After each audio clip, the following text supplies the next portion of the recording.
All right. All Hello, right. everybody, live from New Good Zealand and Los evening. Angeles. It's the All Bigote right. Brothers podcast coming at you with another episode.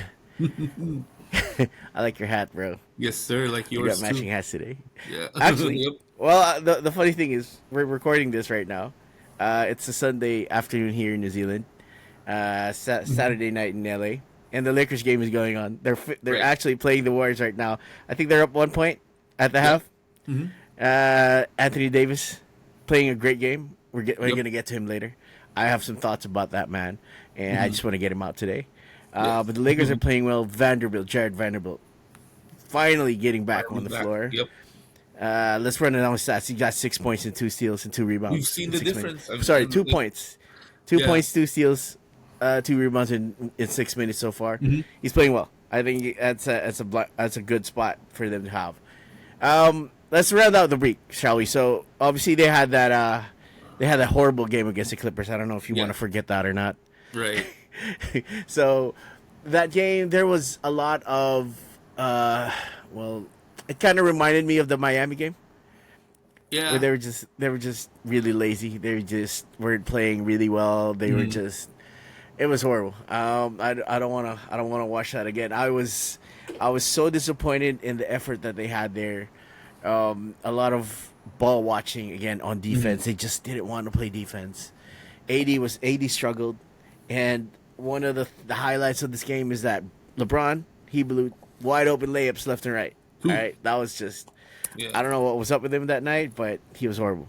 Two wide open layups. Yeah. So that I think that was the first time they played at the new Clippers The stadium. Have Intuit you Dome. have you Yeah. ever been there yet? I have been to the Intuit Dome. My wife and I were there for a Billy Joel concert. Nice, the piano man. Okay. One of the best shows we've ever been to, honestly. Yeah, yeah. So I mean, look, it's a Yeah, I mean, rivalry game. the facilities are great. It's state of the art. It's new. I don't. But I mean, I yeah. I mean, it's a good place to to watch like a concert or a game. Like, So how was the atmosphere inside anyway? As someone who was watching, how was the atmosphere that you felt inside the stadium? um, it was well, of course, you know how the Clippers like what they wanted. The highlight of that stadium pretty much is they have this section called the Wall, Mm. where it's all for like diehard Clippers fans. That's But of that's course, like the whole back part where there's no interruptions. It's just a whole row, right? A lot of nonstop rows. yeah, yeah. It's like think of like in soccer you have Manchester United's Stretford End, which is all like diehard rabid Mm. Man U fans. They're, so it's kind of like that. Right.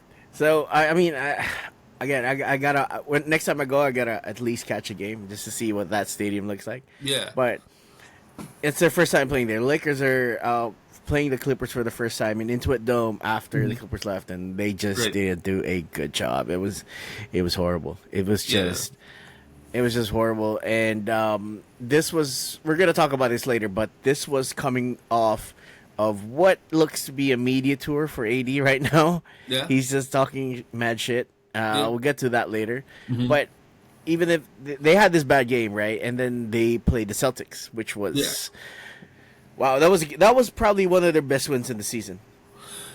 I Very guess Celtics, convincing obviously. win. Yeah. Yep. So they blew them out. Celtics they blew out the Celtics by 20 plus. Granted, the Celtics were at the back end of a back to back. Right. They played the Clippers the night before in an OT game. But hey, man, look, I think they rested a couple of their starters in that game, hmm and they still got beat down by Oh, the don't Lakers. forget between the Clippers and the Celtics, they also had a win against the Wizards. Yeah, that's true. What that's the A Wizards, 13 man. point I win. mean, Yeah. yeah, that's true. I mean, you got to give Yeah. them credit for that, right? So the Well, Wizards well, against well AD had 29 and 16 in that game. AD actually played well. I Yeah. gotta give him that, right? So he Yeah. has to. We got to give him his props that AD was playing well, and you know, it's after all he said, right? We're gonna get to that in a bit, but Uh-huh. I want to talk about this Celtics game real quick. And what do you think is the importance of this game for their schedule, considering the fact that this was the game that we expected them to lose? Yeah, we This expected them was to the drop game this that game. we Yeah. we thought it was Hmm. going to be the one or the two in the loss column. Obviously, they've been Right. horrible this stretch, but they won. They won big, and they exceeded expectations. To be Hmm. honest, what do you think about that win? Obviously, Oh, this part of the season where they've been struggling. I mean, a win against the Celtics is always a good. It's always a good day when the Lakers beat the Celtics. But other than that, I feel I'm looking at the box. I'm looking at the box score, and you had solid games from pretty much four out of the starting five had Yep, pretty solid games. Only Max Christie had a subpar game, 6 points. Um, Dorian Finney-Smith scoreless off the bench as well. But he's been Gabe yeah Vincent, he's been off since he, he he was got off. back, Yeah, right. yeah. So he had a kid. He Only had still, two since he got back. shots. Also, only had two Yeah, shots. Attempted he's two been on threes, and off. missed He's been both. on and off. Yeah. Gabe Vincent had a good game, 12 points. Dalton Connect, 13 points. But that's pretty much the bench, you know. And other than that, AD 24, Austin Reeves 23, LeBron 20, Hachimura 10. Yeah. It was a very Pretty well-rounded team balanced. effort. Yeah, Yeah. yeah. Pretty So that's balanced what you want to see, scoring. right? Hmm. I mean, LeBron still took 20 shots, and Yeah. but still, they got to get that. I mean, that was a very important win for them. I think just not okay. So obviously they beat the Celtics. That's good. Mhm. They held their part in the standings. But for me, I think the most important thing about this game is that this is a game that they can use to tell themselves that this they can do it. I Yeah. think they beat the defending champs. Hmm. They just didn't beat them, right? They just beat them down. Okay, this Yeah. is not just a typical win. They really kicked their asses, right? Yeah. So they're mostly halfway past the season. This is when things start to get dicey. Obviously, the trade deadline is coming up. They Right. they can use this for motivation moving forward. I think, Absolutely, yeah. right? Because One glaring statistic here from this Celtics game is that they held Boston to 34% shooting. sorry, was 34% it? shooting. They held Boston to 34% shooting. Yeah, the defense was I think one of the things that popped out in that game. I forgot Yeah. to mention was that 30, you oh, can really 34, see that but LeBron 38 was overall. 38 overall. yeah, LeBron was engaged. LeBron Yeah. was just he played like he wasn't 40. I gotta say. All right, so they really played defense pretty well. I mean, let's give them their props, right? They played with energy and they won that game because of their defense. That was great. The reason why we're kind of getting on them right now is that obviously, for those who don't know, the trade deadline is coming up in I believe a couple of weeks, more or less. Yeah, 2-3 weeks, I think. Yeah, and with the trade deadline comes the annual LeBron statements to the media Yeah. about not having a good team. That's what happened really. So Yeah. I'll read you the quote, right? So this is the exact quote that LeBron said. So he said that when that's how our team is constructed. We don't have room for much error. We don't have a choice. I mean, that's the way our team is constructed, and we have to play close to perfect basketball. That's it. I have some thoughts on this, but I want to hear what you think about this quote, right? Obviously, LeBron does this every year. What do you think?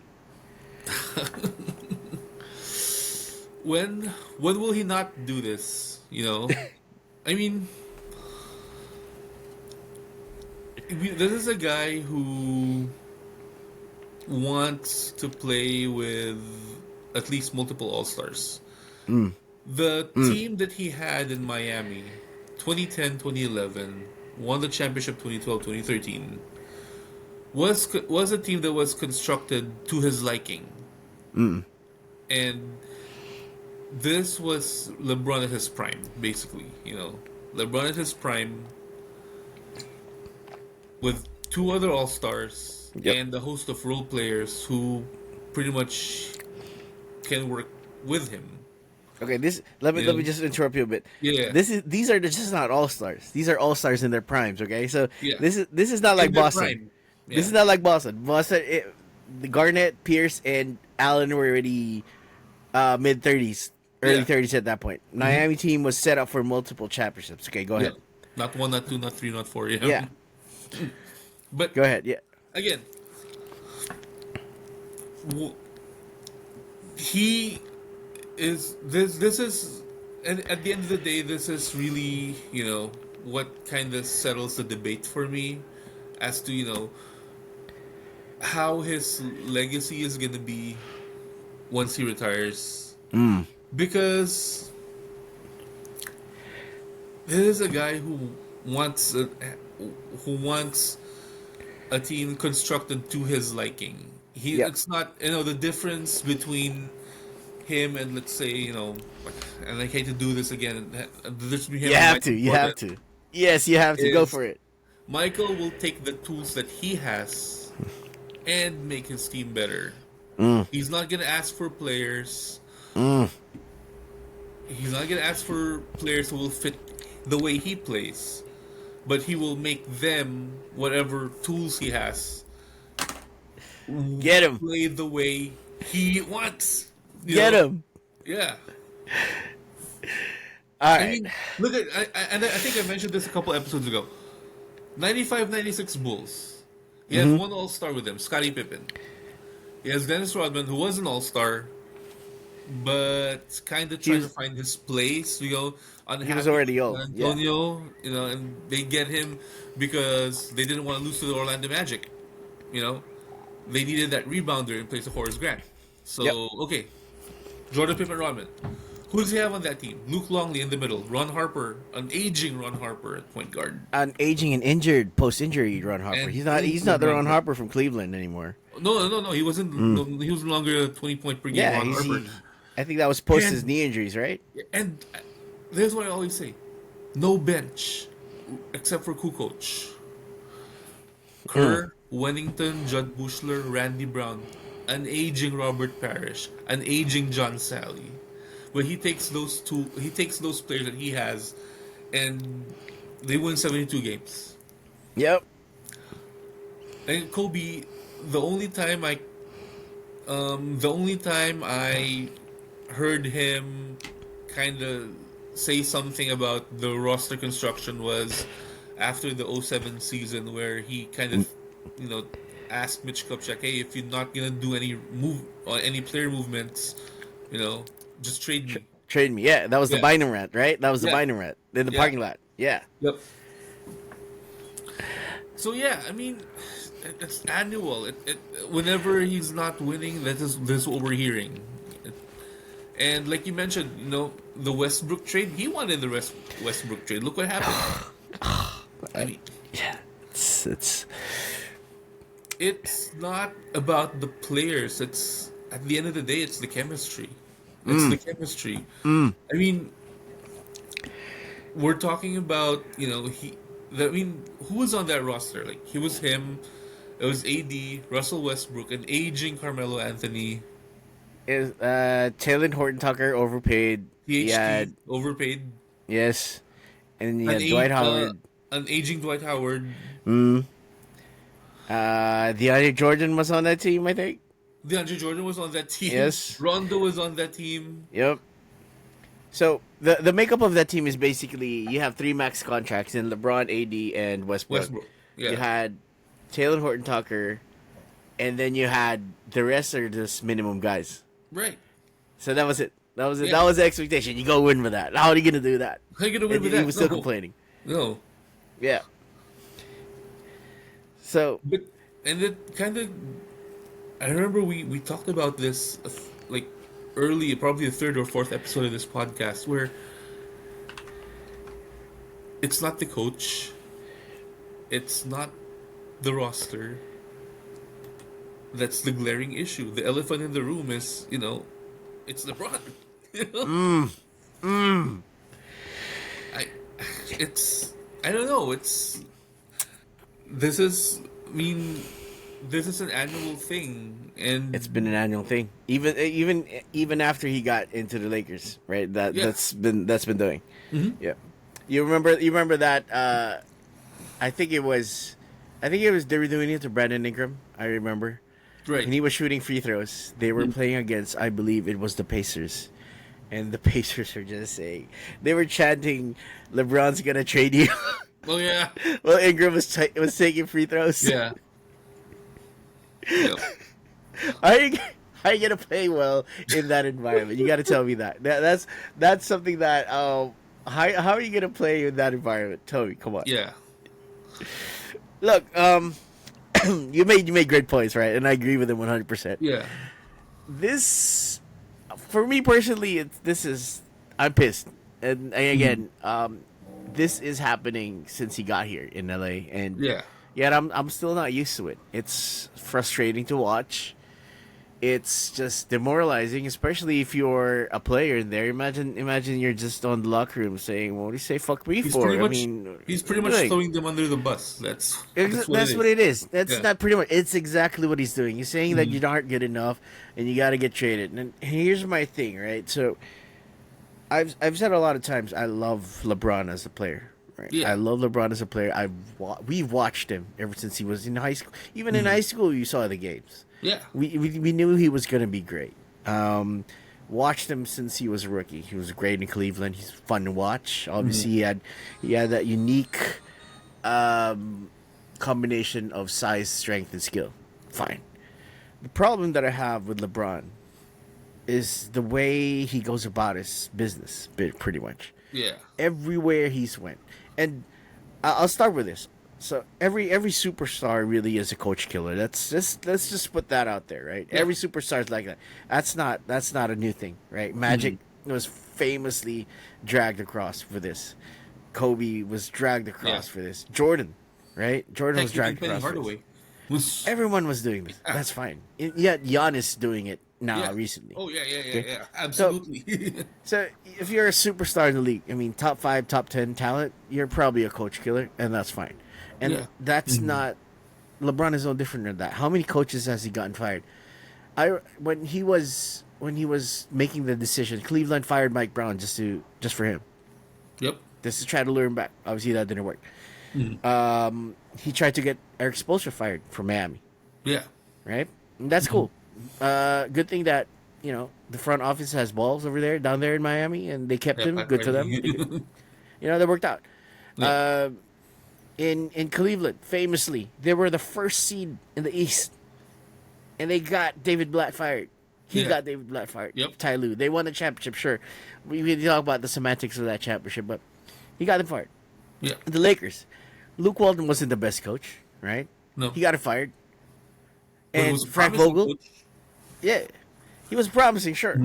Right? He got Frank Vogel fired, and then he got Darvin Ham fired. Who led them to a recently. championship? Frank Vogel. He led them he was a great defensive mind who led them to a championship. Defensive coach. Yeah. Yeah, and he got him fired, right? So he's a coach killer. We can give Yeah. him that.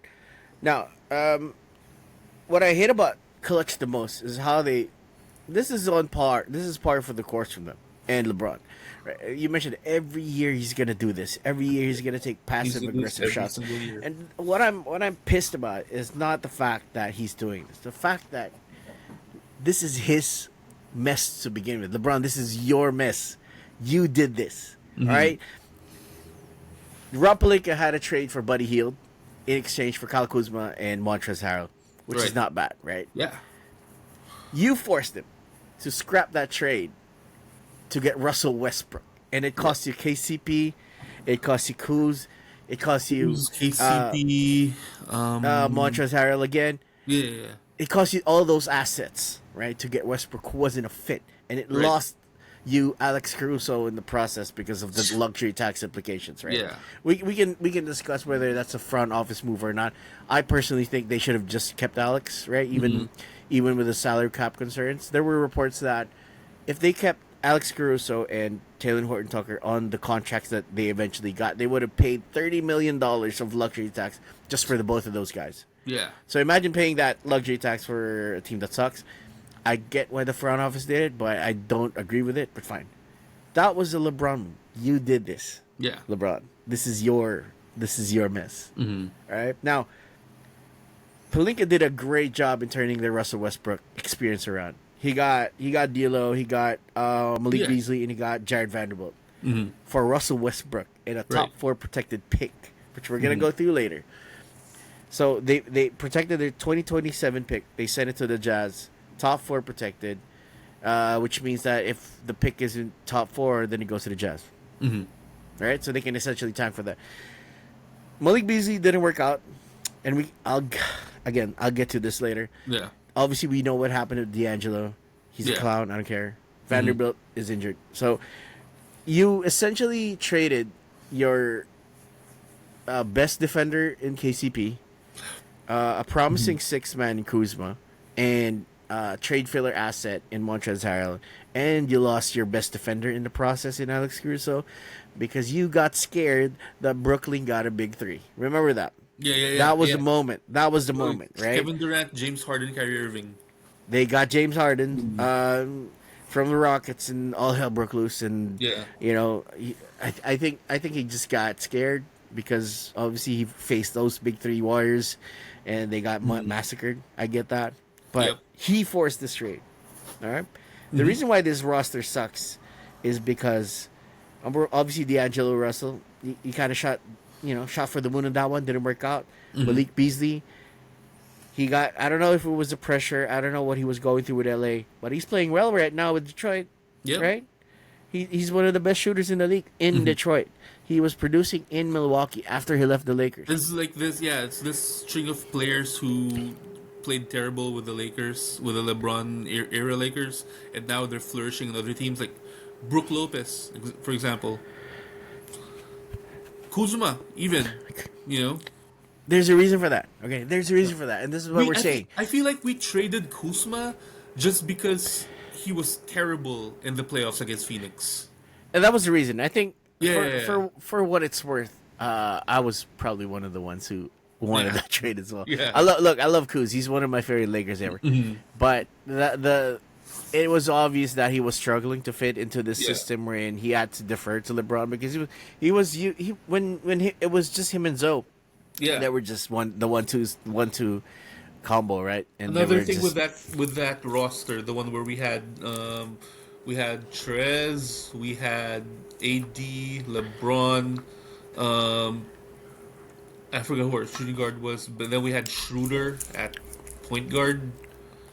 was this a couple of years ago? This was 2021, I think, the year after we won the championship. Ah, right. The So problem Schroeder with that was roster was on paper.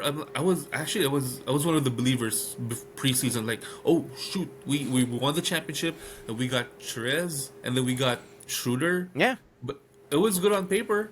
But It was good on paper. the It just problem wasn't was a fit. we lost our rim protector, Dwight Howard, JaVale McGee, and So- we got Marc Gasol, who's he's a presence, but he's not Dwight Howard, he's not JaVale Yeah, McGee.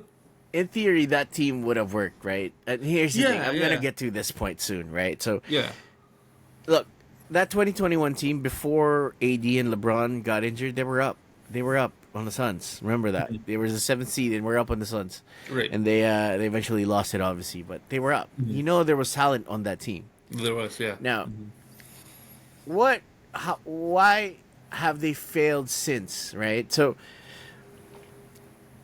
LeBron is not the same player anymore. We have to admit that. He's not Yeah. the same guy he was. Obviously, he's 40, man. He's old. He's not Yeah. supposed to be that player anymore.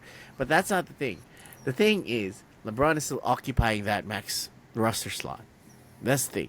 In these salary cap rules where the aprons are involved, it's much harder to build a team the way they did it in 2018. So Lakers opened up cap space in 2018 to get LeBron and traded the young assets and consolidated them into Anthony Davis. And the plan was to round out the rest of the roster with tax signings and Yeah. probably veteran minimums and buyout players. yeah. And those rules have changed now. Before, you can still get players off the buyout market. Now, if you're an apron team like they are, the only players you can get from the buyout market are those that are making minimum money. You can't even get, for example, Bruce Brown can get bought out right now. Bruce Brown is making $20 million right now. Okay, if Bruce Brown gets bought out, the Lakers cannot sign him under these rules because they are an apron team. The Lakers Right. are a first apron team right now. So building a roster is a lot more difficult now than it was in the past. And if you got two players that are making the max, they have to play like max players every night. Yeah. And I mean this every night. Every night. Yeah. If that's not the case, then you better have a strong supporting cast already there, and that's the Yeah. point. Already there in order for you to win. Look, they lucked out on Austin Reeves, who was undrafted. Right. They lucked out on Max Christie, who was a Max second Christie. round pick. Yeah. But they've struck out on signings. Okay, so they got Kendrick Nunn with taxpayer mid level exception. Kendrick Nunn barely played. He sucked. Yeah. They got Rui for him, which is again another good flip from Pelinka. That's a good flip. Yeah. That was a good flip. They only traded Kendrick Nunn in second rounders to get Rui. Although Rui is struggling now, but that's another story. Then they signed with the mid level. They wanted to get Bruce Brown with the mid level exception one time. They weren't able to get that because Indiana got it from him, right? But that non taxpayer mid level exception that they gave to Gabe Vincent, they were gonna give to Bruce Brown. That would have been good. As Gabe we're Vincent speaking, struck out. yeah. As we're speaking, the Lakers have opened up a 12-point lead. Oh yeah, Against the you know what? Warriors. Let's have a look at the box score real Yeah. quick. So But the yeah, third sorry quarter. to interrupt your train of thought, but yeah. I mean, yeah. Keep Yeah, going. what we're saying is this is not. This is obviously a roster issue as well. Let's not discount that. This roster is bad. Yeah. Okay, this roster is horrible. It's just there's too many one-way players. You're supporting a guy who's 40 years old who doesn't play defense anymore, and another guy whose whose aggressiveness can differ from game to game. He's On great and off, defensively. yeah. That's not a question. Yeah. The question is that will he bring it on offense this game, and that's the problem. And you mentioned it earlier as well. The culture is horrible. Yeah. If every year you're changing players, every changing year coaches, there's too. and coaches. Yeah. How are you going to play in that situation? If you're Malik Beasley struggled here and he was playing well now, right? D'Angelo Russell is actually playing well in Brooklyn. Okay, Yeah. you have a culture problem where you have this immense amount of pressure to get this guy another ring, and again, I no one would love another ring more than myself and you, right? But we have to admit at this point, this is done. This team is done. There's no way for this team to contend to win a championship. There, you probably have a puncher's chance because you have LeBron and AD. Sure, I get that. Yeah. Okay? But we're gonna discuss trade options later, what they should do. But at the end of the day, the roster is just LeBron cannot carry these guys anymore. He's just not physically capable of doing it. I pulled up a stat the other day. So LeBron's season average this year is about 23, 24 points. Right. So counting the Boston game, he's played 39. Okay, so in those 39 games, he scored 23 or less 22 times.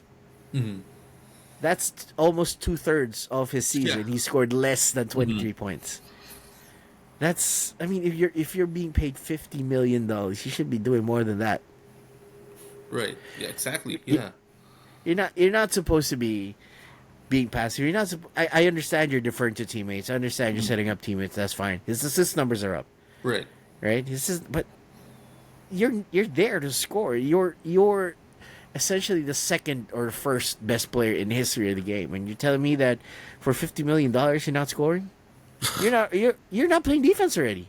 You're Yeah, a yeah. liability on defense at this point. Huge liability on defense. Yeah, I Right. mean, like we mentioned it a few episodes ago, where you said like is LeBron worthy of the max contract? I think, no, like you can't. Oh, Not when you're. I mean, I know he wants. I know he wants to. He wants to still be that player that he was, but it's just that's the reality of it. It's not gonna happen. Not at age 41 he's gonna be 41 next year, being paid or age a lot 40. more. Yeah, yeah. Look, it's. I think that's the part where I am totally done with clutch sports, Yeah. and because look, you got LeBron going around saying all this, and then you recently had AD doing an interview. He had an interview with Shams, and you basically just saying, "Oh, I want a roster change too. I think I've been asking for a center for years." What? Why is this coming out now in trade season when the Lakers don't have leverage to begin with? Everybody knows they're trying to win, right? Everybody knows they want to one up Boston. Everybody knows they want to give LeBron a send off. And yet you're saying all this shit. Yeah. You're going on national media and saying all this shit. That's what I hate about Clutch Sports and how they do business. It's just you're putting you're putting pressure on essentially what they're supposed to be partners, right? There's Clutch and the LA Lakers are supposed to be partners. You're not supposed to be doing this to your partner. You're not supposed to be going behind their back and doing all this shit. Hmm. Should you? Yeah. No. No. No. Absolutely not. No. Right?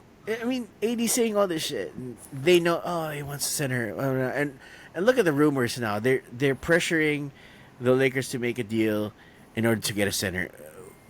Which center is gonna make a difference for this team? Which center is even available? Right? Yeah. You Exactly. we Like, we can break that down. We can break that down. we'll bring it out. Yeah. Yeah. I mean, Yeah.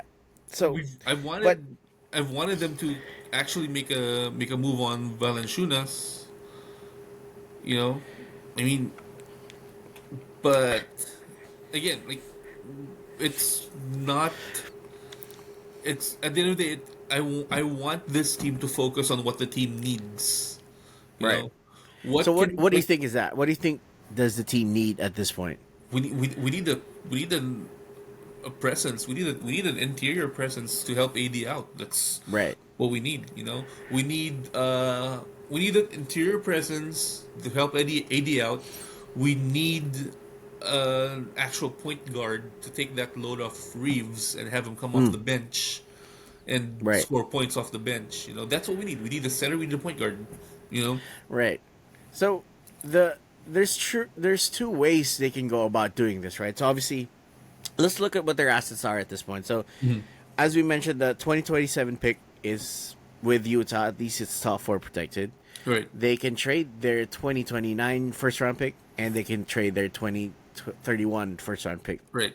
So they're they're picking the upcoming draft. The 2025 pick is with Atlanta right now. So Yeah. that's it. That means that they cannot trade 2026 because of the Stepien rule. So they can't you can't trade consecutive first round picks Consecutive in first consecutive rounders years. and So that's the rule. consecutive So years, yeah. the only draft capital they can trade is obviously 2027 if they want to unprotect that. You have the 2029 and you have the 2031. Now, 2026 and 2028 you can probably trade that if you want. You probably can't trade 2026 and 28 because you're waiting on it to convey. Depends on Yeah. if it conveys to Utah. So realistically, you only have 29 and 31 to trade. Now that's the draft capital, and I believe they have two second round picks to trade. Now, with regards to players, what do they have? So you have Rui, who's making, I believe, 17, $18 million. Yeah. If you want to trade Gabe Vincent is worth 10, 11. 7 million, right? Jalen Chifino, an expiring contract. He's making $3 million this year. Right. You have your veteran contracts in Cam Reddish, Christian Yeah. Wood. Yep. If you want to trade those, Jack and Hayes as well. So, and if you're feeling frisky, you might want to explore trading Jared Vanderbilt, who's Right. there as well. You also have Connect, who's on a rookie scale contract. You don't want to trade Yeah. him too much. And obviously, Austin Reeves is your best trade asset at this Yeah. point, given the fact that he's essentially Right. your starting point guard at this Yeah. point. Now, the train of thoughts in this, and I just wanted to get your thoughts, is obviously you can go all in now if you wanted to. There are trades available for you to do that. You have superstars that you can go for. Zach LaVine probably is the most available out there. I thought it was Darren Fox, but I don't think Kings are trading him. There's Nah. they're in a good streak right Although now. he does want out, I think. Well, that might change if they win. Yeah. Let's see. Let's see. We'll I mean, see. if Yeah. he's available, sure you can go with that.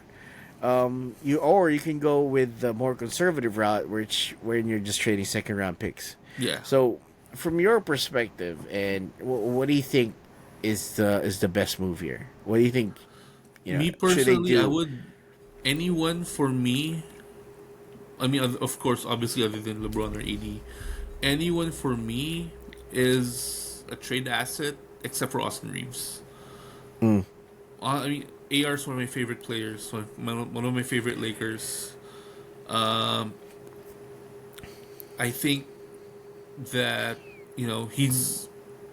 Yep. I mean, a lot of teams, if we want to go with, if we want to get a superstar caliber player, they're gonna ask for Austin Reeves. yep. Um, but personally, um, I think what he brings, it's not just the scoring, it's not just it's not just the effort, but it's also intangibles.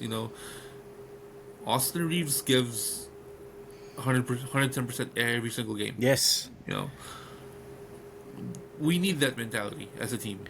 We need that Right. mentality. So unless it's a unless it's an offer we can't refuse, Mm, Godfather style, I wouldn't trade Austin Reeves. But anyone else can be a trade asset. right. Yeah. I kind of have a more muted approach to this, right? Mhm. So we've kind of discussed this before. We know what the capability of the superstars are. We're talking Yeah. about LeBron and AD. We Right. know what they can and can't do at this point. Hmm. That's fine. I'm in a camp where you make marginal moves. I'm in a camp where you stay away from the first round picks, but Hmm. everybody else is fair game. Apart from Boston, of course. Yeah. Right? I think what they should do is focus on the future, which is post LeBron and AD. You're right. I mean, sorry, that's not even talking about post AD. Let's talk about LeBron first, Yeah. because if our prediction is right, he's retiring at the end of the next year, right? Yeah. So that kind of makes me a little bit more hesitant on including first round picks because those are going to be a lot more valuable after LeBron retires, Oh yeah. right? So unless there's my view is unless you can get a superstar level player, and by this I'm talking about Zach LaVine directly. Yeah. If they can get Zach LaVine, right, and Zach LaVine costs them first round picks, hell yeah, go for it. Go for it. Yeah. Because Zach LaVine is someone who can at least be that bridge for you when LeBron retires. Hmm. He can play. He can play well with AD, and this if they go back to that system where AD is the one initiating the offense, your playmaking isn't gonna suffer too much because you No. still have Austin there, Yeah. and Zach LaVine's a pretty good playmaker as well for his size. You don't need that pass first point guard that LeBron is now. You don't need that because you're gonna be moving a lot. You're gonna have a lot of motion. You're gonna have a lot of off ball screens. You're gonna have a lot of energetic movements on the floor. You don't need a heliocentric point guard for that. As much as I No. want No. Luca Yeah. in Yeah. 2026, you're not gonna need that. So if it's Zach LaVine, yeah, go for it. But the rumors right now are there is that Danny Ainge wants multiple first round picks for Walker Kessler. Now For Walker Kessler. I'm a bit torn with this, man. I gotta be honest. I'm a bit torn, and I'm gonna tell you why. So, Walker Kessler, great defensive player, that bar none, right? He's probably one of the best defensive centers out there, Yeah. right? Yeah. If he plays next to AD, that interior defense is gonna be godly for the Lakers. I don't think anybody's gonna be able to score easily there. Problem with him is that he's an offensive liability, really. Most of Yeah. his points come from dunks inside, whether it's off an offensive Offensive rebound rebounds. or off a drop off Yeah. pass or something like that. So he needs someone to create that offense for him. Can Austin do that consistently? I don't know. Can AD do that for him? I don't know. He might Nah. be they're if they're moving a lot on offense, maybe, but if he's gonna cost you multiple first round picks, if Danny Ainge gets his way, and he's gonna cost you first, right? I don't think I'm with that because as much as I love his contract, he's making $5 million a year.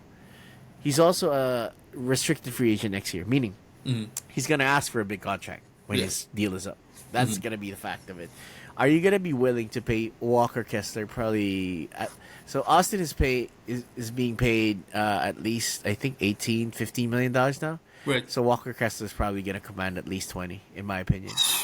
Are you gonna be willing to pay that kind of guy $20 million when you're already paying AD 50? So that's seventy Walker million Kessler's a great. dollars. Walker Kessler's a solid center. He's yeah, like you mentioned. He defensively, he's he's great. I think he's gonna help out. He's gonna help our interior defense a lot. But let's be honest, he's not worth two first round picks. No, He's not worth 20 million. You know. the best deal I would give is basically I would, and this is a crazy deal in a way as well. I would give them Dalton Connect, and I would remove the protections of the 2027 pick for Walker Kessler. That's the best I would Right. do for it. I think that's probably the most they should Yeah. give for it. The rest of Who's the that, protection of the I don't pick? want.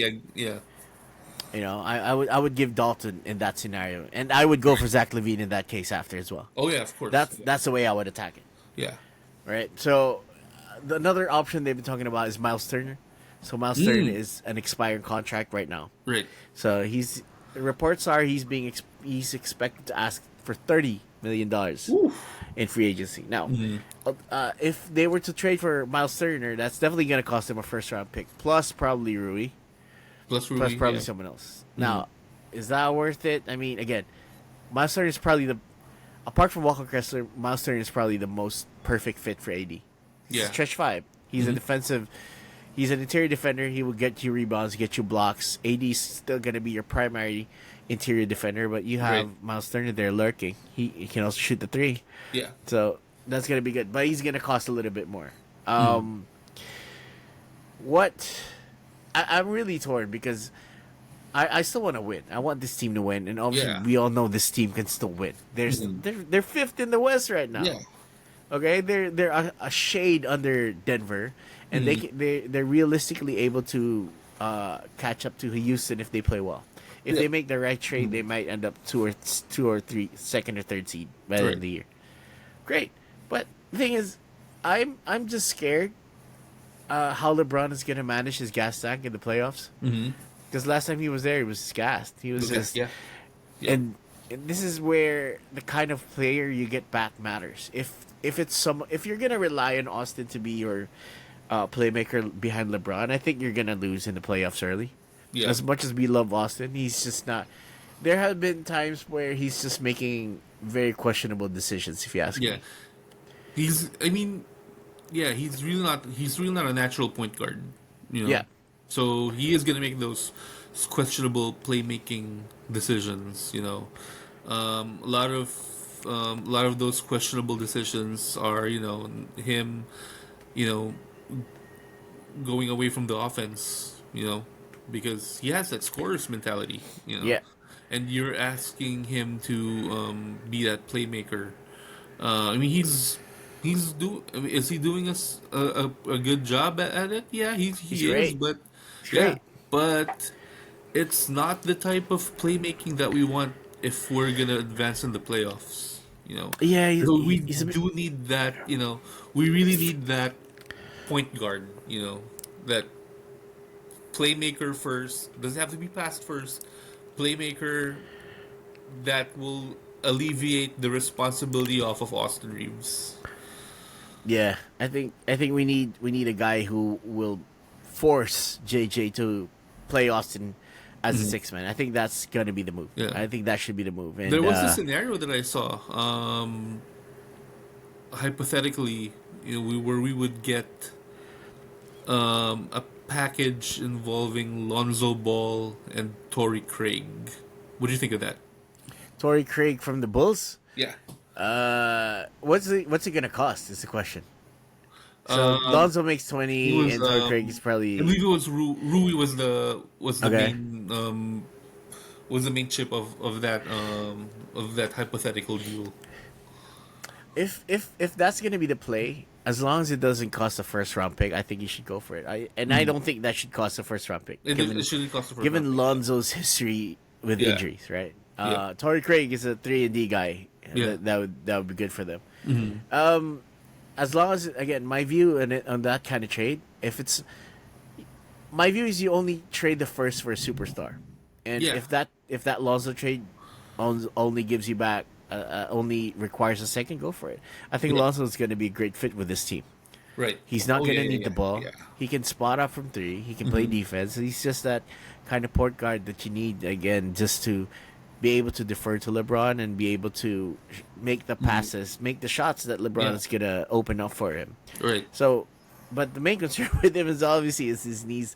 Yeah, Are his knees gonna hold up? yeah, As much as yeah. I would love Lonzo Ball to Hmm. get back, and I mentioned this a lot. Him and Kuz are probably the highlights for Yeah. me from recent Lakers From history recent Lakers, because yeah, yep. it's just fun to Hmm. watch, man. Yeah, I was sad when they had to trade him. I was sad. I mean, we're yeah, getting AD, but I was just sad. yep. So, um, if that's probably if they go there, I'm pretty sure they're gonna go after Jonas next. Then they're gonna do Yeah. it probably Gabe. Hmm. So I mean, we still have a couple of weeks to go. Let's see what Rob Pelinka has in store. Right. I do think they're gonna make a move. Hmm. That's an inevitability at this point, Yeah. I believe. It's just a question of what kind of move are they making. Yeah. Are they gonna go big via a big splash, or they're just gonna try to remain competitive. But at the end of the day, Yeah. I trust what they're gonna do with this team. Hmm. I think they know what's supposed to be done. I hope that LeBron and AD going to the media hasn't really impacted the Right. decision making Yeah. internally. I mean, if there's something that we want LeBron to do, it's like just just play and not be the GM that people are Yeah, like, let I let mean, let Pelinka do his work. Seriously, like let Rob Pelinka do his work. let He's Rob cook, Let LeBron. Rob cook. Yeah, look, Let Rob cook. he's done good deals. Rui, for example, getting Rui, getting the most out of the Westbrook trade. But Yes, let him cook. Let him do his job. And and you know, he was gonna trade for. Okay, so the deal that they scrapped, and this is mostly rumor, but mhm. who's kind of confirmed this before? uh, The deal they were gonna do before they turned around to do Westbrook was, I believe it was Kyle Kuzma and Montrezl Harrell for Buddy Hield from the Indiana yeah, Pacers. I yeah, mean, come on, that's your 3 and D, right? That's your 3 point shooter right there. That's what yeah, they needed. I mean, would that be the end of the moves? They would probably have made more, but mhm. at this point, the Westbrook trade is essentially what led us to this path. Yeah, It's just, if you ask me, it's the worst trade in Lakers history. That was the Westbrook trade yep. because they're still trying to recover from it today. They are. Yeah. It's not they haven't fully recovered from that trade yet, Hmm. right? So Jared Vanderbilt is a good piece, but he's just one part of that trade. Yeah. You already We lost. already gave away the other two parts of the trade. Yeah. So No. you got Dorian Finney-Smith essentially for D'Angelo, Yeah. and then Malik Beasley you lost for nothing. So Yeah. that's the Westbrook trade in a nutshell. What did you lose for that? You lost Kuz and you lost KCP. KCP. That's just big for you. You lost Alex in the process, Yeah. right? So for me that's the worst trade in Lakers history. Yeah. If we're talking about what if scenarios, Mhm. right? But if we're talking about really what if, the main thing that we wanted to discuss right now is Yeah. this is gonna be spicy. Okay, this is Yeah. gonna be spicy. But before we do that, so just a quick update on On the the game. Lakers are actually up 13 We're now. up- They've been we're up outscoring 11. the Golden Yeah. State Warriors. 1987, yeah. They're playing defense, man. Curry's 4 of 15. He's only had 2 of 7 from 3, and they're playing with energy right now. That's what I want to see. AD has put his money where his mouth is. Right.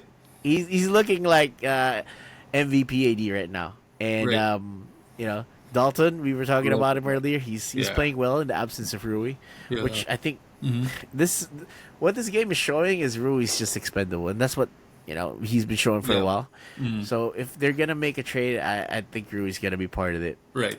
Jared Vanderbilt is playing like Jared Vanderbilt. He's Yeah. only has 9 He's all over the minutes. place. He's all over the place. Yeah. 3 rebounds, 2 assists, 3 steals.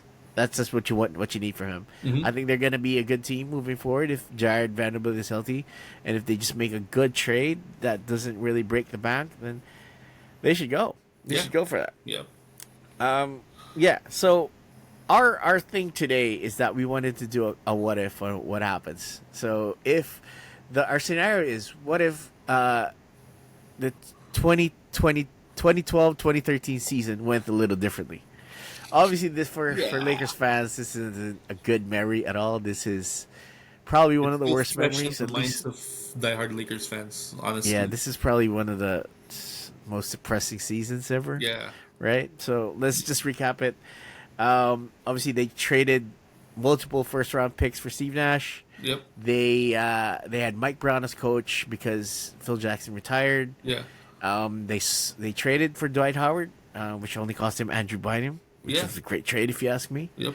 And then obviously the icing on the cake, however you want to call it, Kobe playing 48 minutes a game, mostly in a huge stretch before finally tearing his Achilles, his left Yep. Achilles. Tearing was his left or right? I'm not sure. He tore his Achilles It basically. was his I think it was his left. I think it was left. Yeah, I'm or not sure. right. I feel bad for not knowing, but he Yeah. eventually tore his Achilles driving to the hoop against these same Warriors Against they're the playing Warriors. right now. Yeah. It's eventually essentially ending his season and essentially ushering in the one-legged Kobe era that was just horrible to watch, and that Yeah. they eventually lost in the first round to the San Sweep. Antonio Spurs Yep. via sweep. They got swept. Dwight Howard ended up leaving for the Rockets that year, and that was the start of the downward spiral for the Yeah. Lakers until Kobe eventually retired in 2016. Yep. So, right, let's do a quick what if for that one. So, one of the biggest things that happened during that season is it was a preseason game. I remember this. Steve Nash, I think bumped knees or he banged legs with Damian Lillard, Second game of a the season. young Damian Lillard, and then he was injured. Essentially, just shut him out for Yeah. the rest. He didn't Second play game of the after season that. against Portland. Yep. Yeah, that was preseason, man. That was No, that was preseason. second game of the season. It wasn't. I thought it was preseason. No, it was No, he preseason. played the first game against Dallas. We lost that game. And then second game, he started 3 minutes in, I think, or like 6 minutes in. He bumped knees with Dame and Bum knees, right? Yeah, yeah, and he was that was done. it. He was never the same after that. It He wasn't was never the after that, same yeah. after that. It took Yep. him a while to come back, and then when he came back, it was injured. Obviously, he had that nerve. I think it was a nerve injury they were Yeah. calling it, and he had this back injury, and they never really formed Never any really chemistry recovered, ever yeah. since. Yeah. And you had Mike Brown as coach that time. Mm-hmm. At first, he was running Princeton the offense. Princeton offense with Dwight Howard and Kobe. Honestly, I wasn't a fan of that. And back then, I was thinking like, yeah, he shouldn't have run that offense. That's what got him fired. But now that I look at it and I look at the stats, their defense was terrible. Yep. That was what got him fired. I think that's the defense. Yeah, I didn't think he just. I don't think he reached the team as well as he did, right? Yeah. So he was obviously coming off, you know, the Cleveland job that time. He had high regard because, I mean, look, he took a young Cleveland team with a young LeBron finals, James yeah. to the finals. That was a big deal. Okay, I don't care what anybody else thinks. That was probably one of LeBron's best performances ever. Just taking that Oh, scrub yeah. team to the finals, regardless of them being swept, that was the coming out party for LeBron. That was Yep. it. That was like, The Detroit game. okay, this guy's legit, Yeah. right? That Detroit game where he scored what, 25 straight points. That was coming out season for him. I think Yeah, that was yeah. what legitimized him in my eyes. That Yep. yeah. This guy is living up to the That's for hype. real. Yeah. Yep. So, if Steve Nash didn't get injured with by Dame, what do you think would be the impact of Nash just fitting in with Kobe? Because that was the main thing, right? Yeah, I think just his presence alone would kind of, give them a sense of order. And also, mind you, when people talk to Kobe during that time, Kobe was a fan of the offense. He wanted to learn the offense. Princeton offense, basically for people who aren't familiar with it, involves a lot of backdoor cutting, Yeah. um, a lot of um, a lot of sets where you have the center at the top of the circle looking for a backdoor. Um, Ideally, was it the right offense to run, given that you had the Dwight Howard and the Pau Gasol? Mm. Maybe not. But I think that with if Nash didn't get hurt, I think he would have adopted easily to that offense, because it involved a lot of I think a lot of weaving as well, which Yep. which he would run with Amari Stoudemire back in the Suns. Um, But yeah, I think he would. I think he would. His presence alone would have been, would have been invaluable enough for them to kind of familiarize themselves with the offense, and eventually they would get those wins. I know the thing with with us with Laker fans, is we build a team like that. There's a lot of impatience, and there's a lot of expectation. We remember we went 0-7 in the preseason, and Yep. that was I remember concerning. that. And Mike Brown was fired after 5 games, Yep. so a lot already going on. So early on in the season, 4 games left. 4 games into the season, there's a lot going on. There's questions about the offense. Steve Nash gets injured. Um, there's this expectation. So yeah, it's a lot of it was a lot of, I guess, um there's just a lot going on. Mm. You know, Yeah, I mean, they really could have benefited. I agree. They could have benefited from Nash just being there because yeah, he's a smart player, right? yeah, He's a calming presence, yeah, and he's a great shooter. yeah, That would have opened up a lot of yeah, space, and yeah. I think No the disrespect. I Prince. love Steve Blake. Like you mentioned, Steve Blake's one of my favorite Lakers too. But yeah, Nash's presence alone Oh, is Nash is a Hall of Famer, of course, yeah, right? yeah, So I mean, I think that offense could have worked if they made Powell that focal point and yeah. made him the playmaker, Oh, and yeah, Dwight just cutting yeah. and setting screens at the back. That would have worked. I mean, Hmm. again, I agree. There were obviously a lot of expectations for that team because let's put it into context, right? So they had Pau Gasol, Kobe Bryant, Dwight Howard, and Steve Nash. Those are 4 All-Stars. Right. World That's not a peace big deal, also. right? That world peace, yes. Even if he was already on the decline, he was still a very serviceable player, right? Defense. They were a Yeah. strong team on Oh paper, yeah. right? They were a very strong team on paper, and I think the early preseason losses kind of defined what their ceiling was, Hmm. and it kind of doomed the team to begin with. Right. And the nail in the coffin was just Steve Nash falling Yeah. the early part of the season. That was it. That was just the nail in the coffin from them. So with him being there, there would have been a lot more cohesion. There would have Yep. been a lot more, I believe, just stability on the floor. That would Mhm. have been big for them. Right. And I don't know if they would have fired Mike Brown or not. I still think he should have gone. Which comes to our Rumor next has point, it really. that the firing of Mike Brown was ordered by a terminal Jerry Buss. Oh, He passed really? early in 2013, if you Yep, remember. yep. That was the season where Dr. Bus passed. Yes. Yeah.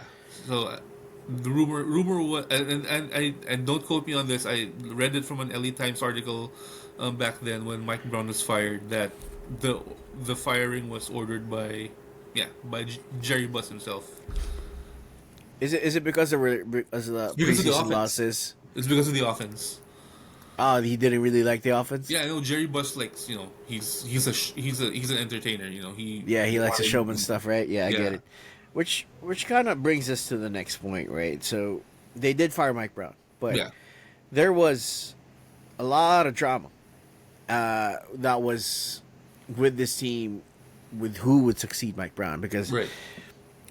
let's paint the picture here a little bit. So Mm. Phil Jackson retired the year before. Yeah. And After we got what was swept happening with by this the team? Mavericks. You alluded to it. Dr. Bus was already kind of, his health was failing, and Mm. there was already a power struggle within the team. So Right. this was highlighted in that Lakers Hulu Oh documentary, yeah, yeah, basically. yeah. So it Mm. was Jim Buss who was handling the basketball side. Mm. It was Jeannie Buss who was handling the business The side. business side. Yep. And then when Dr. Buss passed, all hell just broke loose, Yeah. right? But I think with this season, it was essentially what Jim Buss was essentially responsible for this season, if you ask me. Oh yeah. I mean, understandably, Dr. Buss would have been hands off given Yeah. what he was going through. It should Right. have been, Mm. right? So I think all the decisions that came after was purely Jim Buss. And Yeah. here's where the context really becomes important, right? Because Jim Buss hated Phil Jackson. Yeah. They were essentially, hating each other because It's another I Jerry think, Krause episode. yeah, it was that he felt that Yeah. he wanted to take more credit, and Phil Mhm. Jackson was taking credit of it, and Yeah. blah blah blah. And at the same time, Jeannie Buss was dating Phil Jackson, so Right. Yeah. there was that rivalry, obviously within the siblings, and who was gonna take control after Yeah. their dad passed, blah blah blah. Mhm. So the most frustrating thing here is that what happened was they were gonna offer Phil Jackson the job again. Phil Jackson was gonna be coach, Yeah. right? And but at the last minute, they pivoted towards Mike D'Antoni, D'Antoni, yeah. which obviously was an odd fit considering you have Dwight Howard on your team and Kobe Bryant. Right. Yeah, going a pick and roll heavy offense 7 seconds or less offense. yeah, and a quick offense with those players that you have. You have Dwight and Powell in there. That was just horrible. I still remember to this day where D'Antoni would just have Powell on the dunker spot, or he was just outside of the playing court because they needed a lot more spacing than what they were getting. That was Yeah. just, I mean, what the fuck are you doing, man? What is this? What is this offense? I mean, look, I like Mike D'Antoni's offense in Phoenix. It was fun. I It worked wanted in him to Phoenix. It succeed. worked with those players. Yeah, but he didn't really adjust his system to these Yeah. players, right? And one that was just, if we could have had Phil Jackson, if Phil Jackson was the coach, right? I don't think this season would have been as bad as it ended up to be. Number one, Phil That's Jackson my would have. belief. Yeah, Phil Jackson would have established a sense of order. Number one, yeah. Yeah. And Dwight Howard wanted him. Dwight Howard wanted to play for him. Dwight Howard wanted to play for him. The fans wanted him. Everyone wanted him. Everyone That's the wanted Phil thing. I Jackson, mean, yeah. I was so disappointed when Yeah. they announced that D'Antoni was coaching. Yeah. I didn't understand his fit. There was no fit for him, Didn't make sense. Yeah. right? It doesn't Yep. make sense. It doesn't make sense that he was. And the thing with Mike D'Antoni, and again, he's a brilliant offensive mind. One of the things that I hated with his tenure is that, why the hell did you let Kobe walk all over you like that? Why did you let him play 46, 47 minutes in a Right. game? I don't care if you guys are losing. This is your franchise player over here. Yeah. And you have Dwight Howard, who's going to be a free agent. You got to make sure to work with these players to optimize your lineups on the floor. Why the hell are you not Yeah. doing any substitutions here? Phil would have been firmer. And I'm not gonna play you. I'm not gonna play you 48 minutes a game. The thing with the great thing about Phil Jackson is he was the sort of coach who'd be like, I'll let you guys sort this out. We'd be down 20. He wouldn't call a timeout. Like, you figure this out on your own. And I know if he gave Dwight Howard and Pau Gasol and World Peace and the other players on that team that sense of accountability, then he wouldn't have had to play Kobe 48 minutes. No, he won't. He won't. He Kobe will take him wouldn't out. have I torn don't, his I don't think that's going to Achilles. happen. So 100%. this is just really a butterfly effect where everything just like one thing leads to another, leads to another, leads to another. It's the dominoes falling basically. Yes. Yeah, I was gonna say that, right? Yeah. So if Phil Jackson was the coach, Kobe wouldn't have played that many minutes Right. in multiple games. He wouldn't have torn his Achilles Right. probably, right? He would have still be put. I mean, I don't think. I think he still would have retired Yeah. when he And retired, but he wouldn't also, have sucked that bad. yeah, also another thing you want to consider, like in hindsight, when you compare this to another Big Four era, which is the 03-04 Lakers, there was Phil there was and Phil Jackson was the coach of that team. Yep. This would have been a much easier situation to manage compared to the 03-04 situation. Now that Yeah, man. had drama. That They, was they, we're gonna get to that eventually. We're gonna have eventually one we're on gonna that. do an episode on 03-04 Lakers, but Yeah, bro. that was They were fighting. They were Yeah. fighting with each other. yeah. They still went to the finals, and Kobe had his thing going on, right? Yeah. Yeah. They went to the finals. They still went to the finals. Again, I think Phil Jackson would have been the game changer for that It team. would have been the game changer, absolutely. Jim Bush should have just put his ego aside, right? Hired the best person for the job, Yeah. regardless of who that person was dating. Right. Right? Let do it for the best of the team.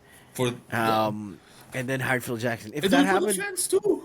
yeah, exactly. Yeah. If Phil was hired, Kobe wouldn't have torn his Achilles. Right? He would still be playing. Dwight probably stays, and that's the thing. He would have been featured by Phil Jackson. Would have loved him. Yeah. Right? He would have made him. I mean, he's not gonna be as skilled as Shaq, but he's 'Cause gonna be. remember, yeah, He's Dwight gonna be Howard- very effective. Dwight Howard and Shaq, that's why they kind of clash, you know. They have the Right. same personality. Dwight Howard's happy-go-lucky. You know, Dwight Howard he's cheerful. You know, he's that type of player. Now, it would be the same situation with Shaq when Phil first took over with the Lakers. You know, Phil told, you know, like Shaq even said in an interview, it's like, this is the first time a coach ever told me, hey, you're gonna do this. It's not that. It's not even, you know. It's not even I want you to do this. It's like you're gonna do this. You're gonna focus on defense. You're gonna you're gonna be disciplined. You're gonna be a leader in this team. If not, then you're not gonna be here. And if he had he given that, you know, that same accountability to Dwight Howard and the other guys, then it's just a mindset. It's a mindset thing, you know. It would have been, yeah, it would have been. It would have changed. It wouldn't have been the situation that was 2012, 2013. Yeah, it would have been so much better, right? Yeah. That would have been it, and Yeah. they wouldn't have had this stretch where they would have just struggled, just surviving in the next year after Kobe got injured. They wouldn't have had the scenario wherein they were essentially begging Dwight to stay. They wouldn't have had that. I think Dwight would have stayed. We would All say, right, yeah. he would what he built in Houston, he would have built in Los Angeles. That's what would have happened.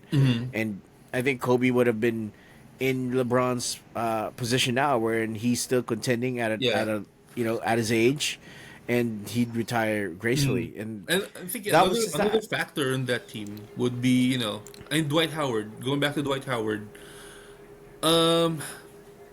essentially he got turned off by the pitch. You know that by the Lakers pitch, not because of Kobe's Kobe's pitch to him that, you know, you have to do things my way. Yeah. You know, but it was also because a lot of the blame for the Spurs sweep was him. was on him. Yeah. And you have one thing we have to remember was he was playing hurt that season. Yep. He's I having think it back was problem. shoulder injury. back issues. Was it? Oh yes. Yeah. He had back issues. Right. Yeah. So yeah, a lot of, you know, it was just, you know, it was just not a good look for a fan base and a fan base to kind of put the blame solely on him for the, you know. And remember also I think he was ejected in in game 4, right, when we got swept. Yeah. Yeah. So And there was this moment where he kind of bumped into Mitch Kupchak, the GM at the time. Yeah. But here's the thing: he Yeah. explained that in a podcast recently. I don't know if you saw that. No. So Dwight explained it in a podcast where they were just no, it was just a whole misunderstanding. It wasn't really that. I don't know if you want to believe him or not, but that Yeah. was what he said. But either way, it was a horrible after all the hype that team had when they got Nash and Dwight. The way it ended was just so anticlimactic. That's it so was just bad. Yeah. the most unforgettable one ever, and Right. it robbed us. Essentially robbed us of a It robbed Kobe us of a versus championship. LeBron finals. It not just robbed us of a championship. It robbed us of multiple seasons where we would have been competitive. Yeah, we would have seen Kobe versus LeBron in the finals a lot. That would have been just Yeah. amazing to watch. Yep.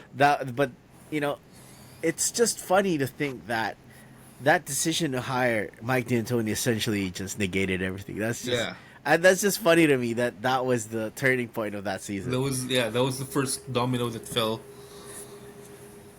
right? And Yeah. then obviously they had all the sibling rivalry and all the shit that happened. Yeah. The Mozgov deal, the Deng Yeah. deal. And Jim Buss was just He the did- Jim Buss era of Laker basketball is probably just forgettable. I Until think I don't know. obviously Yeah, got it was this one. forgettable. Like it was.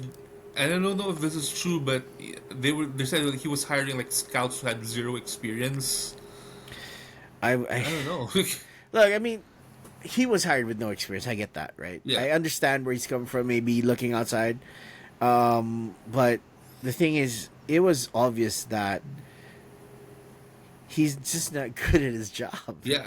That was pretty much it. He remember this season, this 2012-13 season led them to actually led Jim Buss to promise his sister that I'm gonna get the Lakers back into contention He or didn't. else I quit, something like that. That was the trigger for it. That That was was when yeah. he signed Mozgov and Deng to those horrible contracts.